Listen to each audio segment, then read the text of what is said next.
BJP कह रही है कटोरा लेके घूम रहे हैं आप। चंद्रशेखर बावनकुले कह रहे हैं आप कटोरा लेके घूम रहे हैं, लेकिन फिर भी कुछ नहीं हो पा रहा है। और इधर अखिलेश जी आ गए अब मुंबई, महाराष्ट्र। एक बात मैं बता देता हूं, मैं सीट बंटवारे में भी इन्वॉल्व हूं और सब कुछ हूं, तो मैं जफर इस्लाम आपको अपडेट भी कर देता हूं कि हमारे सीटों का तो बंटवारा हो गया है, लेकिन सीपीआई, सीपीएम, पीडब्ल्यूपी और समाजवादी पार्टियों को भी टिकट दी है।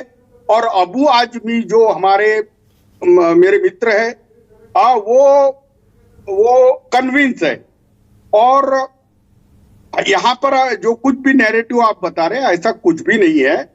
और अखिलेश यादव ने भी कोई भी बात ऐसी कही नहीं है कि हम इंडिया अलायंस के बाहर जा रहे हैं।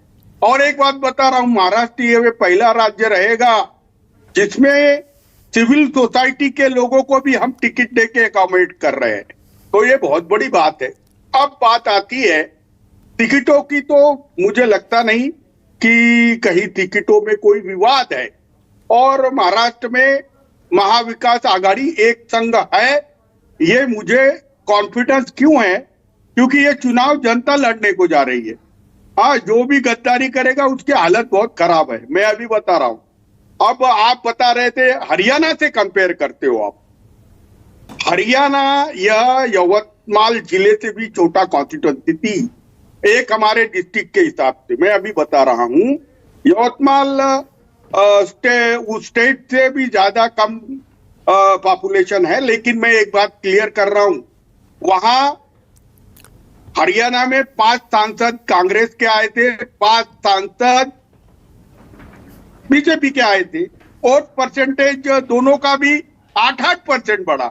और उसके बाद भी ये रिजल्ट आए तो अखिलेश प्रताप जी ने बता दिया कि बागी खड़े हो गए। अरे कहीं तो बागी 2 नंबर पे है, अनिल विज के खिलाफ तो बागी 2 नंबर पे। तो कुछ तो करेक्शन की जरूरत है अखिलेश जी, कुछ तो करेक्शन की जरूरत है। चमचों को टिकट ना बांटा जाए, गठबाजी ना हो जाए, बेटों को टिकट ना दी जाए, ये सब कुछ तो होना चाहिए। ये एक लेसन वहां से मिला है कि बागी कोई खड़ा ना रहे। मैं अभी क्लियर कर रहा हूं, और हम भी यही देख रहे हैं। हमारे तरफ से जब से लोकसभा में हमको ऑलमोस्ट 70% सीटें मिली है, तो हमारे यहाँ टिकट मांगने वाले 50-50, 60-60 है। यही परिस्थिति बीजेपी और उधर भी है। वो तो इलेक्शन कमीशन को 288 की जगह 400 सीटें करने को बोल रहे हैं। अगर हमको बात करनी पड़ी तो हमको 600 सीट करनी पड़ेगी। और तो ये परिस्थिति तो है, लेकिन इसमें से हमने सोल्यूशन निकाल लिया है और एक संग रह के लड़ना ये तय किया है। पर अखिलेश प्रताप सिंह, एक बात बोलूं, मैं अकेला मैं आदमी था जो कहता था प्राइम मिनिस्टर के कैंडिडेट है वो तो राहुल गांधी है, और राहुल गांधी को प्रोजेक्ट करते तो और सीटें आती। लेकिन आप वो बड़ा दिल नहीं बता रहे। मैं बार बार कहता था, बंगाल में ममता जी, उत्तर प्रदेश में अखिलेश, झारखंड में हेमंता, और महाराष्ट्र में उद्धव ठाकरे।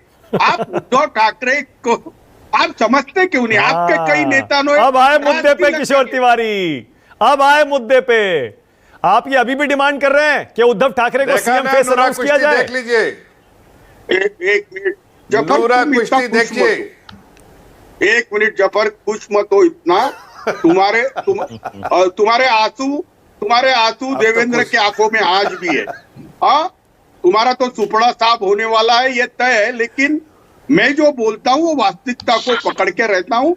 आपने पार्टियां तोड़ी, आपने अरे किशोर जी, जयंत पाटिल का नाम आगे कर दिया शरद पवार ने, अब क्या करेंगे? अरे देखो, शरद पवार जयंत पाटिल के गांव में भाषण दे रहे थे। और शरद पाटिल अपने कार्यकर्ताओं के सामने ये कहेंगे? अरे ये कांग्रेस में भी हमारे यहाँ हर जिले में जो नेता है वो कहता है कि मैं मुख्यमंत्री बनने को जा रहा। अच्छी बात है, कहना चाहिए, हौसले सबके बुलंद रहते हैं। महाराष्ट्र की जनता चाहती है कि उद्धव ठाकरे को मुख्यमंत्री बनाना है। आप ऐसी बात क्लियर करो। दूसरी एक बात मैं बताता हूं। कमाल जफर करते हैं इस्लाम- आप किशोर जी। किशोर जी मिनट। धरातल पर उतरिए।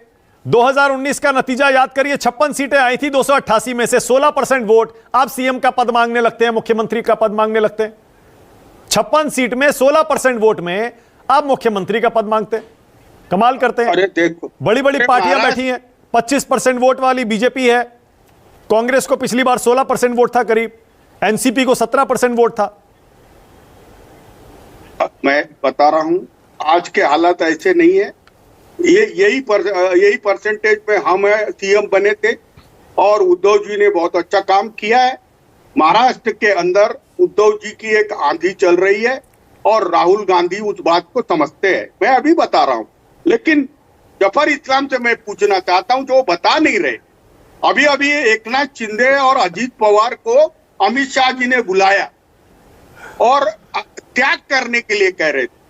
अब आपके आंकड़े बताते हैं 170 सीटें बीजेपी लड़ने को जा रही है और ये दो जो पिलांटू लिए हैं उन्होंने उनको 50, 50, 55 क्या लिए सीटें दे क्या रहे लिए क्या बोला आपने? क्या लिए दो? हैं। पिलांटू यानी कॉन्ट्रैक्चुअल वर्कर। अच्छा, ओके। हाँ, तो कमाल है। आप इनको- ये बीजेपी के सहयोगी दलों पर आप लोग इतने आक्रामक क्यों रहते हैं? घनश्याम तिवारी अरे- कह रहे हैं वो मुर्दा घर है सहयोगियों का, आप कह रहे हैं पिलांटू ले लिए। चक्कर क्या एक है? मिनट मेरी बात सुन। अरे मैं सच्चाई बता रहा हूँ। अच्छा सुनिए ना, एक बेचारों मिनट जवाब दे दो एक जरा। मैं जवाब दे दे। मैं पूरा बोल लूं बेटा। जफर इतनी वफादारी ठीक नहीं, मैं बोल लेता ना। कितना देर तक मैं बोलिएगा? बोल लेता पूरा। मैं बोल लेता हूं कि 170 सीटें दी, 50 सीटें दे रहे और आज की डेवलपमेंट बता रहा हूं।